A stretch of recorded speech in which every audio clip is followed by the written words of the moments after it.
좋으신 하나님이 주시는 은총과 또 평화가 사랑하는 여러분들에게 있기를 빕니다. 엘리야가 하늘로 올라간 이 사건은 마치 전설이나 신화를 대하는 것처럼 참 재미있고 흥미진진합니다. 예언자 엘리야는 이스라엘의 중요한 시대를 살았던 인물이었습니다. 엘리야가 살았던 북이스라엘 왕국은 하나님의 계시와 말씀하심이 끊어진 깊은 영적인 암흑기를 지나고 있었습니다. 당시 북이스라엘 왕국의 왕이 아합이었는데요. 이 아합은 남유다와 북이스라엘 역사에서 모든 왕조를 통틀어서 악함으로는 그 누구에게도 뒤지지 않을 만큼 가장 악하고 나쁜 왕이었습니다. 하나님의 나라를 통치하는 이스라엘의 왕이 악하다 평가를 받았으니 정말 최악 중에 최악이었던 것이죠. 아합은 바알의 제사장이었던 엣바알의 딸을 왕비로 맞이합니다. 우상을 섬기던 제사장의 딸을 아내로 맞이한 것이죠. 하나님의 나라의 왕인 이 아합이 이방 나라의 우상을 섬기는 제사장의 딸을 왕비로 맞이하는 말도 안 되는 일들이 이스라엘 땅에서 지금 벌어지고 있었습니다. 이게 무슨 죄냐 생각할 수 있습니다. 왕인이 얼마든지 자신이 원하는 왕비를 맞아들이고 결혼할 수 있는 것이지 않냐 말할 수 있습니다. 그러나 이것은 단순한 결혼의 문제가 아니었습니다. 영적인 눈으로 해석할 수 있어야 하겠지요. 성서는 이 바알의 제사장의 딸인 이세벨이 이교적이며 악마적이며 잔인한 사람이라 묘사합니다. 성령의 역사와 반대되는 사단의 역사가 이 이세벨을 통해 이스라엘 땅의 왕인 아합에게 주입이 됩니다. 하나님을 섬겨야 할 아합이 바알을 섬기고 바알에게 제사를 지내고 바알을 따르게 됩니다. 하나님을 섬겨야 할 이스라엘의 왕이 우상을 섬기게 되는 말도 안 되는 일들이 자행되게 되어진 것이죠. 바알에게 제사하는 제단들이 이스라엘 땅에 세워지게 됩니다. 그것도 모자라서 바알의 우상을 만들어서 바알을 위한 제단과 신당에 그것을 배치하도록 합니다. 그 누구보다 열성적인 바알 숭배자로 아합은 전락하고 있었습니다. 단순한 국민의 한 사람이 아니었습니다. 비록 국민의 한 사람이라 할지라도 하나님을 섬기는 이스라엘 백성은 도저히 해서는 안 될 일이었습니다. 그런데 이스라엘 백성의 영적인 지도자가 하나님 대신에 이방신을 섬기고 하나님이 선택한 나라를 직접 더럽히고 있었던 것입니다. 이래도 이방의 여자를 우상을 섬기는 제사장의 딸을 왕비로 맞이한 것이 죄가 없다 말할 수 있겠습니까? 이래도 왕이라면 자기가 결혼하고 싶은 사람과 얼마든지 할 수 있겠다 말할 수 있을까요? 북이스라엘 왕국의 깊고도 깊은 영적인 암흑기는 왕인 아합에 의해서 만들어지고 있었습니다.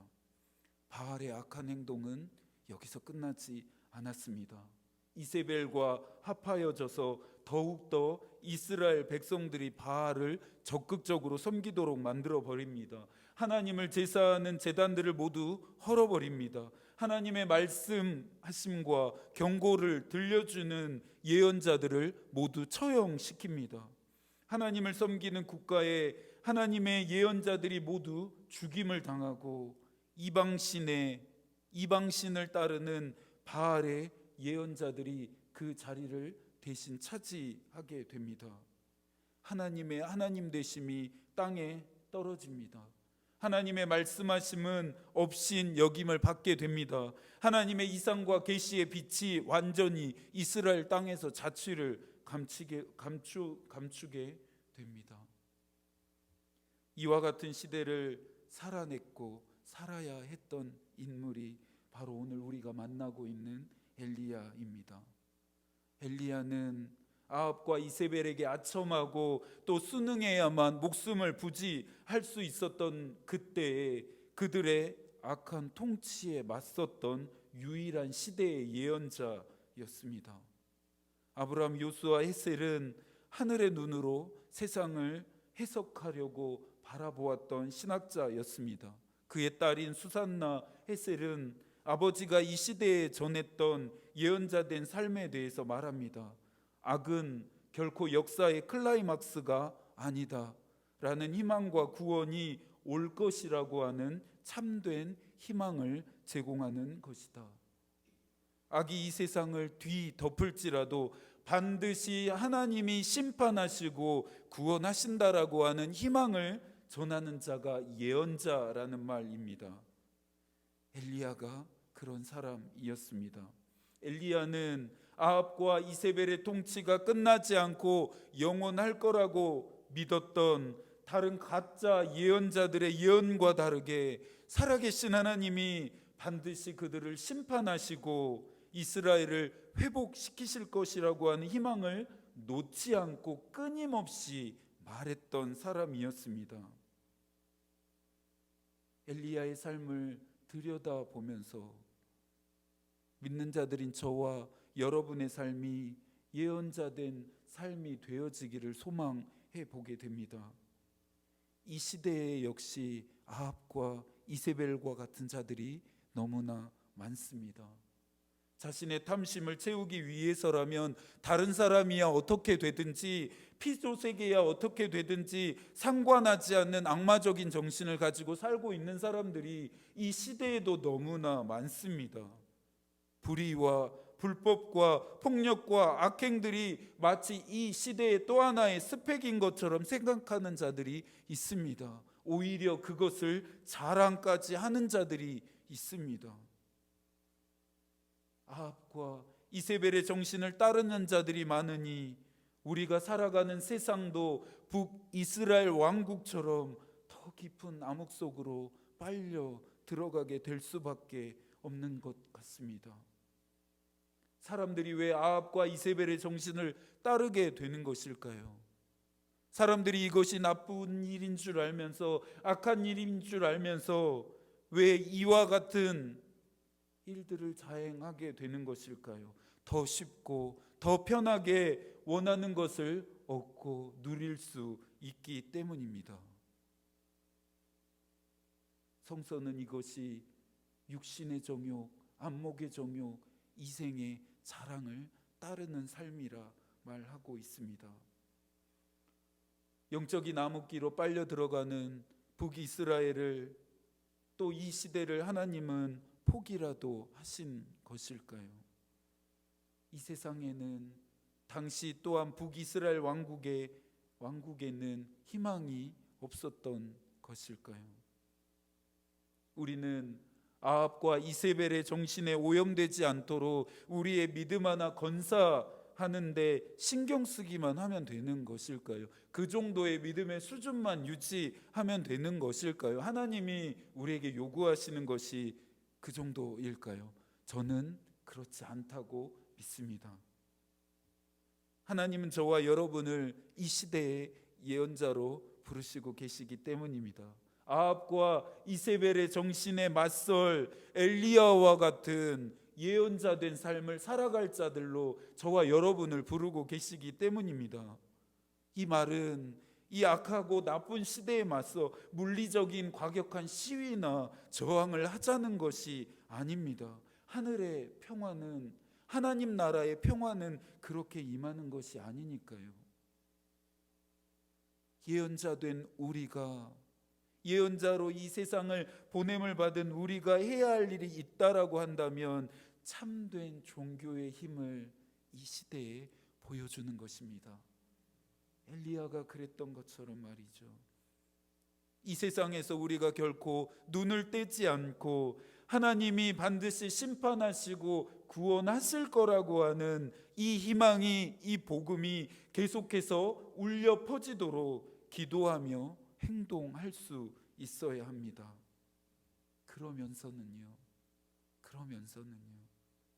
나는 불의하지 않기로 결단해야 합니다. 나는 부정하거나 불의한 방법을 사용하지 않기로 결단해야 합니다. 나의 목적을 달성하기 위해서, 내가 필요한 것을 얻어내기 위해서, 나의 욕심을 채우기 위해서 다른 누군가의 것을 짓밟거나 빼앗지 않기로 결정해야 합니다. 이런 세상을요, 기독교 환경연구센터 살림이라고 하는 단체의 유미호 소장은 나의 정욕과 탐심을 따라 살지 않고 하나님이 주시는 풍성함을 골고루 나누어 가지는 세상이 되는 일에 참여하는 것이라 말합니다. 이 표현이 너무나 좋습니다. 하나님이 주시는 은총을 모두가 골고루 나누어져 가지는 그런 세상을 저와 여러분이 또 이 땅에 교회가 함께 만들어 가야 하겠죠. 주의 기도를 우리가 읽어가면서 하나님이 우리에게 말씀하신 교훈과 가르침도 바로 이것이었습니다. 이러한 삶을 우리가 살겠다라고 함께 결단했었습니다. 아합과 이세벨의 정신이 가득한 이 세상에서 벗어나고 이탈해서 살아야 함이 아님을, 그렇게 말하는 것이 아님을 기억하셔야 합니다. 요한복음 3장에 보면 하나님이 우리를 사랑하실 뿐만 아니라 우리가 살아가는 이 세상도 그분이 사랑하신다 말씀하셨던 것을 우리는 기억해야 합니다. 이것은 내가 누구를 경외할 것인지에 대한 선택의 문제입니다.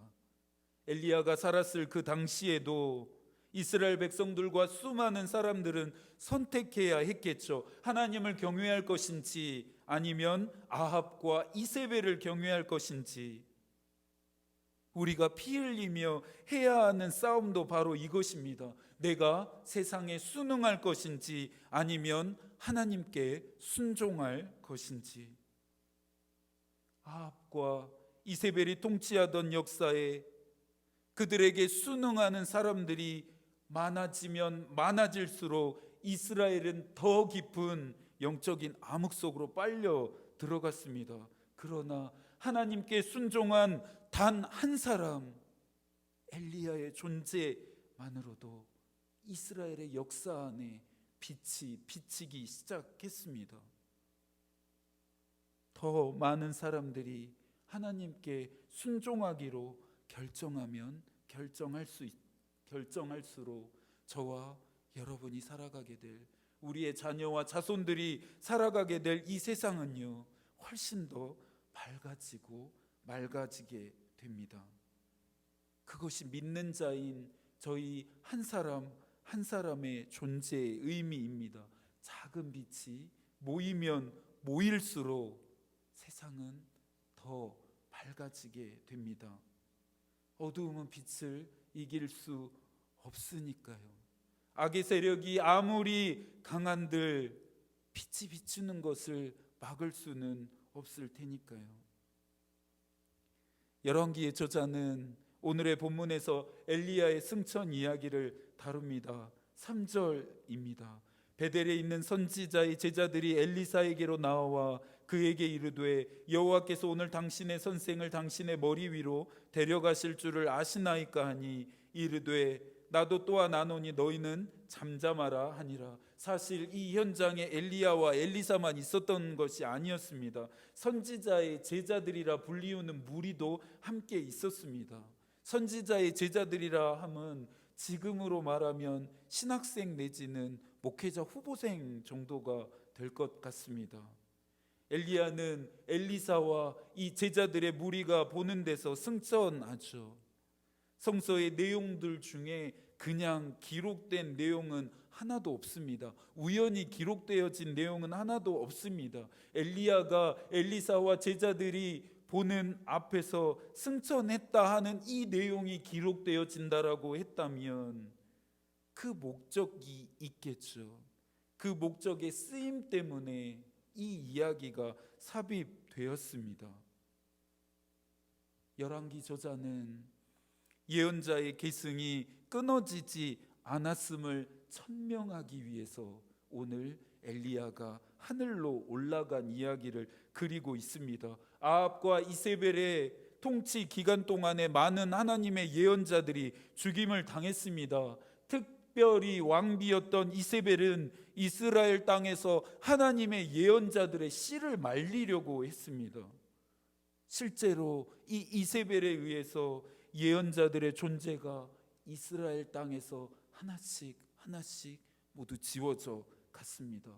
더 큰 문제는요, 사라져가는 예언자들의 존재로 인해 이스라엘 백성들의 마음 속에는 하나님의 살아계심에 대한 기억도 함께 사라져 갔다라는 것입니다. 오늘 본문의 의의는 이러한 영적인 암흑기에 예언자들의 계승이 멈추지 않았음을 밝히는 것이고, 하나님의 예언자들이 그분의 뜻을 여전히 계속해서 끊임없이 수행하고 있음을 알리는 데 있습니다. 지금부터는 엘리야로부터 엘리사에게로 어떻게 영적인 지도력이 이양되는지를 살펴봐야 합니다. 9절과 10절입니다. 건너매 엘리야가 엘리사에게 이르되 나를 내게서 데려감을 당하기 전에 내가 내게 어떻게 할지를 구하라. 엘리사가 이르되 당신의 성령이 하시는 역사가 갑절이나 내게 있게 하소서 하는지라. 이르되 내가 어려운 일을 구하는도다. 그러나 나를 내게서 데려가시는 것을 내가 보면 그 일이 내게 이루어지려니와 그렇지 않으면 이루어지지 아니하리라 하고, 하늘의 소환을 앞둔 엘리야였습니다. 또한 그것을 지켜보는 엘리사와 제자들이었습니다. 엘리사는 엘리야를 단순히 스승 또한 예언자의 선배 정도가 아니라 영적인 아버지로 생각하면서 우러러보고 또 닮고 싶어 했던 것 같습니다. 그가 구한 성령이 하시는 역사가 갑절이나 있게 해달라고 하는 이 요청 때문입니다. 여기에서의 갑절은 2배의 몫이라고 하는 뜻입니다. 이 말이 당시 이스라엘 사회에서는 관용적으로 널리 쓰였던 표현이라고 합니다. 당시 사회적으로 장자가 아버지에게 물려받을 것에 2배의 권리를 요청할 수 있었다고 합니다. 엘리사는 지금 엘리야에게 2배의 권리를 요청하고 있는데요, 무엇을 요구하고 있습니까? 엘리야에게 있었던 성령이 하시는 역사의 갑절이 내게도 있게 해주십시오라고 엘리사가 엘리야에게 간구하고 있습니다. 지방에서 활동하면서 많은 목회자들을 만나고 있습니다. 처음에 지방의 일들을 좀 도와달라고 부탁했을 때 그렇게 생각보다 많은 일들이 없다라고 하는 말에 그렇게 하겠다고 쉽사리 대답했던 것이 얼마나 후회가 지금 요즘 되는지 모르겠습니다. 갈수록 약속했던 것들과 다르게 할 일들이 너무 많아지고 있습니다. 목회자들을 만나면서 저런 목회는 참 좋은 것 같다, 또 저런 점은 나도 배우고 싶다 생각하게 하는 목회의 이야기들을 들을 때도 있습니다. 많은 목사님들을 만나면서 나도 저 목사님처럼 참 근사한 목회를 하면 좋겠다, 나도 저런 목회를 하는 목회자의 모습이면 좋겠다 하는 생각을 하게 됩니다. 가끔 해가 질 때쯤에 노을을 볼 때마다 제가 마음속으로 늘 기도하게 되는 것이 있습니다. 하나님, 저는 저 노을처럼 나이 들어가고 싶습니다. 저의 목회가 마지막까지 저 노을처럼 참 아름다웠으면 좋겠습니다 하는 마음을 가지고 기도하게 됩니다. 수많은 기적과 역사를 일으키고 천하의 아합과 이세벨도 떨게 만들면서 갈멜산 정상에서 놀라운 역사를 일으킨 엘리야처럼 엘리사는 되고 싶었을 것입니다. 엘리야에게 나타났던 그 수많은 기적과 능력과 역사들이 자신의 삶에도 있었으면 하는 그 바람으로 엘리사가 어쩌면 엘리야의 뒤를 계속해서 따라왔는지도 모르겠습니다. 그의 영성을 담고 싶었겠죠. 엘리야처럼 사역하고 싶었겠죠. 그런 마음으로 간구하는 엘리사에게 엘리야는 말합니다. 네가 어려운 것을 구하고 있구나. 엘리사가 구하는 것을 엘리야가 아무리 주고 싶다 한들 엘리야가 줄 수 없는 것이었기 때문입니다. 엘리야가 일으켰던 기적, 역사, 이런 능력들은 물려줄 수 있는 어떤 기술이나 비법이 아니었기 때문입니다. 엘리야 본인이 가장 잘 알고 있었습니다. 이것이 인간적인 역사가 아니라 자신의 능력이나 역량에 의해서 생겨났던 일들이 아니라 성령의 역사였다라는 것을 그 누구보다 엘리야가 잘 알고 있었기 때문입니다. 성령이 하시는 역사가 갑절이나 내게 있게 해주세요라고 간구하는 엘리사의 간구에 응답할 수 없었던 이유가 바로 이러한 이유 때문입니다. 그러면서는요, 또 다른 한편으로 엘리사가 구한 간구에 네가 어려운 것을 구하고 있다라고 응답했던 엘리야의 마음 안에는 앞으로 영적인 아들과 같은 또 예언자의 후배인 이 엘리사가 예언자로서 영적인 이 암흑기에 걸어가야 할 그 길이 너무나도 고되고 힘들고 어려운 길임을 모르지 않았기 때문이겠죠. 그러나 엘리야의 승천 이후에 엘리사는 예언자로서의 역할을 너무나 잘 감당합니다. 북이스라엘에 하나님의 말씀하심과 경고를 전달하는 통로로서의 사명을 너무나도 잘 해냅니다. 엘리사의 간구처럼 엘리사를 통해서도 하나님의 놀라운 기적과 능력과 역사들이 드러나게 됩니다. 하늘의 소환을 앞두고 엘리야에게 간구했던 이 엘리사의 간구를 누가 들었습니까? 하나님도 들었습니다. 하나님이 들으셨습니다. 엘리야를 통해 지금까지 이스라엘 백성들에게 해 오셨던 갑절의 성령의 하시는 역사를 지금부터는 엘리사를 통해 이어가기로 결정하십니다. 엘리야의 승천은요, 이스라엘 역사의 새로운 시작을 알리는 전환점이었습니다. 이 저녁에 저와 여러분이 함께 간구하고 싶은 것이 있습니다. 우리에게도 성령이 하시는 역사가 갑절이나 있기를 기도하는 것입니다. 성령의 강림절을 기다리면서 성령의 역사에 관한 본문들을 저희가 필사하고 묵상해 가고 있습니다.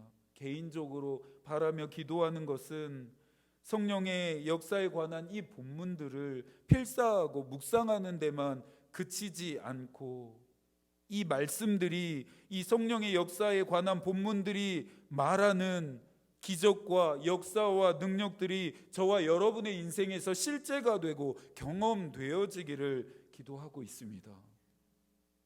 성령의 역사가 이렇게 대단하구나, 믿음의 선조들의 인생 안에 나타났던 성령이 하시는 역사가 정말 대단하구나, 단순히 읽고 경탄하는 것에 끝나는 것이 아니라 읽음을 넘어서 경험으로 이르게 되는 믿음이 되어지기를 소망하고 있습니다. 이처럼 성령이 하시는 역사가 있는 사람을 히브리서 11장에서는 세상이 감당하지 못한다라고 말하고 있습니다. 아합과 이세벨이 통치하는 강력한 악한 세상에서 성령이 하시는 역사가 있는 단 한 사람 엘리야를 그 세상은 감당해 내지 못했습니다. 다른 건 모르겠습니다. 하지만 신앙에는 조금은 욕심을 내셔도 좋지 않을까요? 어릴 때 교회에서 하는 부흥회를 가면 어른들이 자리를 놓고 다투게 되는 광경들을 좀 본 적이 있습니다. 어른들이 가장 이 앞자리는 금자리라고 여기면서 가장 먼저 앉으시려고 그렇게 하셨던 기억들, 그런 광경들이 아직도 잊혀지지 않고 생각이 납니다. 가장 앞자리는 금자리, 중간 자리는 은자리, 맨 뒤쪽은 동자리라고 그렇게 생각하셨던 때였습니다. 하나님의 은혜가 그렇게 허무맹랑한 논리에 의해서 주어지지는 않겠죠. 그만큼 사모함에 대한 표현이었던 것 같습니다. 절실하고 절박함에 대한 표현이었던 것 같습니다. 우리나라 속담 중에 우는 아이 젖준다라고 하는 속담이 있습니다. 신앙도 비슷하지 않을까요? 은혜를 받는 것도 비슷하지 않을까요? 성령이 하시는 역사가 나타나는 것도 비슷하지 않을까요? 사모하는 만큼, 절박한 만큼, 간절한 만큼, 매에 달리는 만큼 성령이 하시는 역사는 우리의 인생에서 갑절 이상으로 드러나게 됩니다. 마태복음 7장 7절과 8절에서 예수께서도 말씀하십니다. 구하라 그리하면 너희에게 주실 것이요, 찾으라 그리하면 찾아낼 것이요, 문을 두드리라 그리하면 너희에게 열릴 것이니 구하는 이마다 받을 것이요, 찾는 이가 찾아낼 것이요, 두드리는 이에게 열릴 것이니라. 이 저녁에 저희가 함께 구하고 찾으며 두드려야 할 기도의 제목은 무엇일까요? 성령이 하시는 역사입니다. 하나님이 이 시대에 저와 여러분으로 하여금 예언자적인 삶을 살아가도록 성령이 하시는 역사가 저와 여러분을 부르신 자리, 보냄을 받은 자리에 나타나게 되어지기를 기도해야 합니다. 엘리사처럼, 아니 성령이 하시는 더 큰 역사가 저와 여러분을 통로 삼아 이 시대 가운데 드러나고 나타나게 되어지기를 기도할 수 있어야 합니다. 세상에 순응하지 않고 하나님께 순종하며 하나님의 나라를 세워가는 믿음이 저희 안에 있게 해주십시오라고 간구할 수 있어야 합니다. 성령이 하시는 역사가 갑절이나 사랑하는 여러분들에게 있게 되기를 축복합니다. 여러분들이 주께 구하는 모든 기도 앞에 성령께서 여러분이 구하는 것 이상으로 역사하시는 경험들이 여러분의 일상에서 매일 끊이지 않고 쉼없이 있게 되어지기를 기도합니다. 또한 이 저녁에 우리를 부르신 그 하나님의 부르심 앞에 주님, 제가 이 시대에 예언자적인 삶을 살겠습니다. 소금과 빛된 삶을 살겠습니다라고 결단하며 믿음으로 응답하게 되시기를 축복합니다. 하나님의 마음이 우리의 기도가 되고 또 하나님의 뜻이 우리의 길이 되기를 빕니다. 아멘.